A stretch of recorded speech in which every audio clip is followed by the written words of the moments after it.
இந்த வீடியோ பாருங்க. ஜிம்ல ஒர்க் அவுட் பண்ணிட்டு இருக்க ஒருத்தர் கார்டியாக் அரெஸ்ட் வந்து உடனே சடனா டெத் ஆகுறாரு. இங்க நல்லா பேட்மிண்டன் விளையாண்டு இருக்க ஒருத்தர் திடீர்னு சுருண்டு விழுந்து இறந்து போறாரு. இதுக்கு main reason poor heart health, proper diet, physical inactivity, guidance இல்லாதனால தான் இப்ப இருக்க நிறைய பேத்துக்கு ஹார்ட் அட்டாக் வருதுன்னு இந்தியாலேயே முதல் முறையா ஹார்ட் டிசீஸ் பிளாக்கேஜ் சர்ஜரி இல்லாம கியூர் பண்ணக்கூடிய EECP சிகிச்சையை இன்ட்ரோடியூஸ் பண்ண டாக்டர் ராமசாமி சாரை மீட் பண்ணும்போது தான் தெரிஞ்சுக்கிட்டேன். இதய நோய் அப்படின்னு சொல்லிட்டாலே எல்லாருக்கும் ஒரு பயம் வந்துடுது.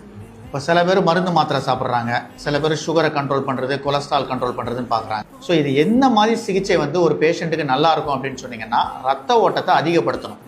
அது சர்ஜரியாக இருக்கலாம், ஸ்டென்ட்டாக இருக்கலாம், மெடிசனாக இருக்கலாம், எது இருந்தாலும் ரத்த ஓட்டத்தை அதிகப்படுத்தக்கூடிய ஒரு சிகிச்சை முறைனா அங்கீகரிக்கப்பட்ட ஒரு சிறந்த சிகிச்சை முறை தான் இந்த EECP சிகிச்சை முறை, அதாவது என்ஹான்ஸ்ட் எக்ஸ்டர்னல் கவுண்டர் பல்சேஷன்.